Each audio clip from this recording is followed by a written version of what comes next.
Lectures 4 and 5 continues the variety of religious experience, a study in human nature by William James. The religion of healthy-mindedness. If we were to ask the question, what is human life's chief concern? One of the answers we should receive would be, it is happiness. How to gain, how to keep, how to recover happiness is, in fact, for most men, at all times, the secret motive of all they do, and of all they are willing to endure.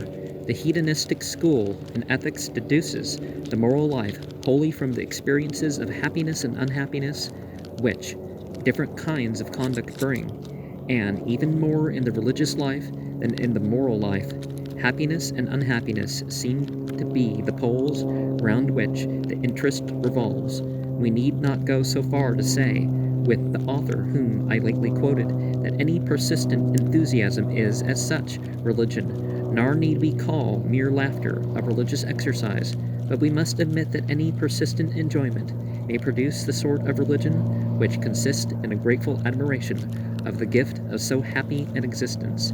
And we must also acknowledge that the more complex ways of experiencing religion are new manners of producing happiness, wonderful inner paths to a spiritual kind of happiness, when the first gift of natural existence is unhappy, as it so often proves itself to be.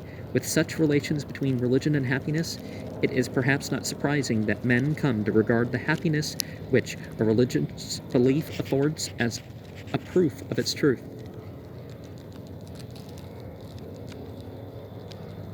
If a creed makes a man feel happy, he almost inevitably adopts it.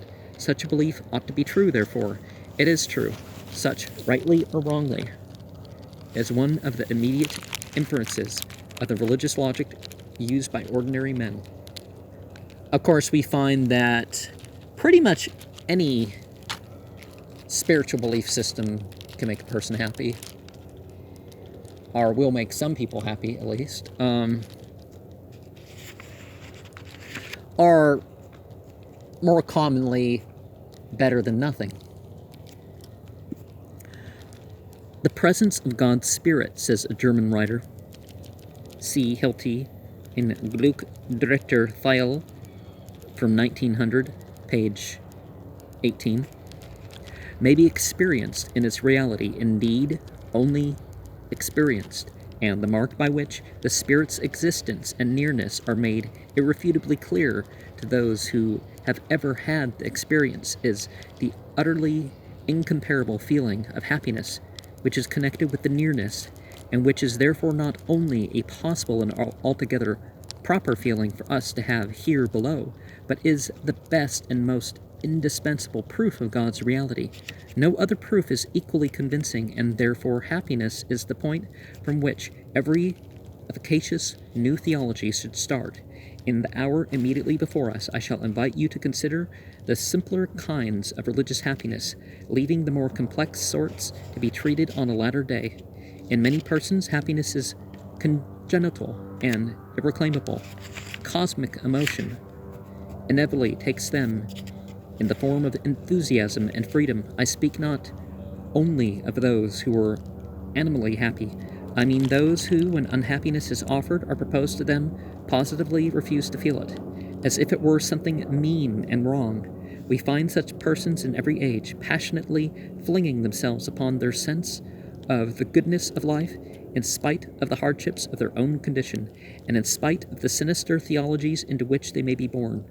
From the outset of their religion is one of union with the divine. The heretics who went before the Reformation are lavishly accused by the church writers of antinomian practices, just as the first Christians were accused of indulgence in orgies by the Romans. It is probable that there never has been a century in which the deliberate refusal to think ill of life has not been idealized by a sufficient number of persons to form sects, open or secret, who claimed all natural things to be permitted. St. Augustine's maxim, Delig et quod vis fac, if you but love God, you must do as you incline. is morally one of the profoundest of observations, yet it is pregnant for such persons with passports beyond the bounds of conventional morality. According to their characters, they have been refined or gross, but their belief has been at all times systematic enough to constitute a definite religious attitude. God was for them a giver of freedom, and the sting of evil was overcome. St. Francis and his immediate disciples were, on the whole, this company of spirits, of which there are, of course, infinite varieties. Rousseau, in the earlier years of his writing, Diderot, Bede de Saint-Pierre, and many of the leaders of the 18th century anti-Christian movement were of this optimistic type.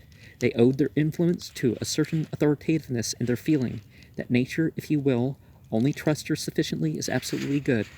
It is often hoped that we have some friend, perhaps more often feminine than masculine, and young than old, whose soul is of this sky-blue tint, whose affinities are rather with flowers and birds and all enchanting innocencies than with the dark human passions, who can think no ill of man or God, and in whom religious gladness, being in possession from the outset, needs no deliverance from any antecedent burden.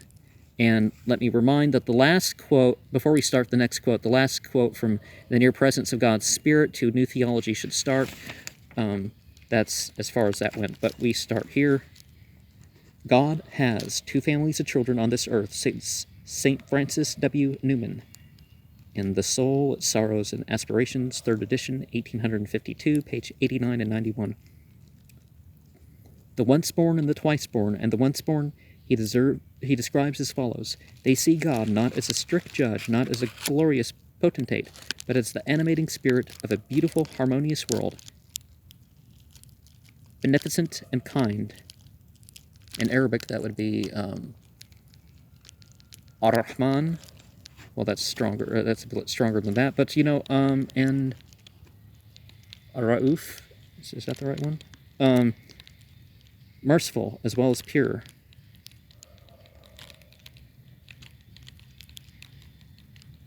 Rahim and Al-Barr, right? The same characters generally have no metaphysical tendencies. They do not look back in themselves, hence, they are not distressed by their own imperfections, yet it would be absurd to call them self-righteous, for they hardly think of themselves at all.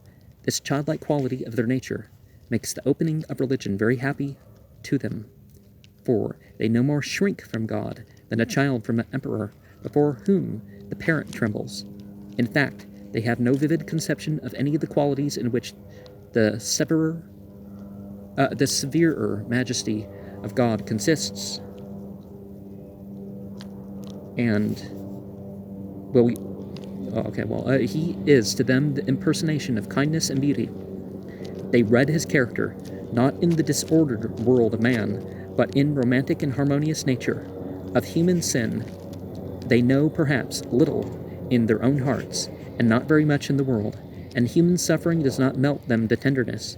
Thus, when they approach God, no inward disturbance ensues, and without being as yet spiritual, they have a certain complacency and perhaps romantic sense of excitement in their simple worship. And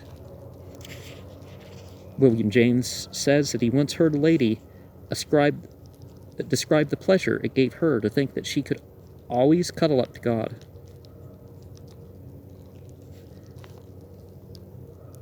In the Romish Church, such characters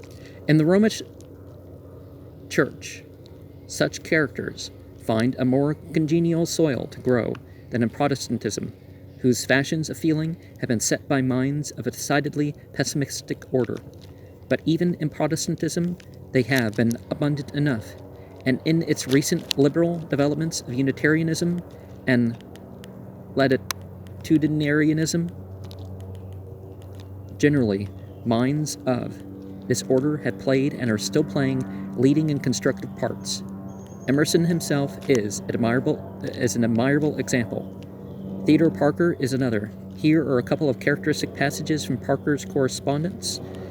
According to John Weiss, Life of Theodore Parker 1, page 152 and 32. And in this area, I think even this state, the oldest surviving religious community, you could call it, is Unitarian. I think they still have the same location near one of the universities. Orthodox, of course, I'm sure it's smaller property than it used to be. Orthodox scholars say, in the heathen classics, you find no consciousness of sin. It is very true, God be thanked for it. They were conscious of wrath, of cruelty, avarice, drunkenness, lust, sloth, cowardice, and other actual vices, and struggled and got rid of the deformities. But they were not conscious of enmity against God, and didn't sit down and whine and groan against non-existent evil. Well, the two would merge, you would think, right? I've done wrong things enough in my life and do them now. I missed the mark. Draw bow and try again. But I am not conscious of hating God or man or right or love, and I know there is much health in me and in my body. Even now there dwelleth many a good thing, spite of consumption and St. Paul. In another letter, Parker writes something that I guess we'll get to next time.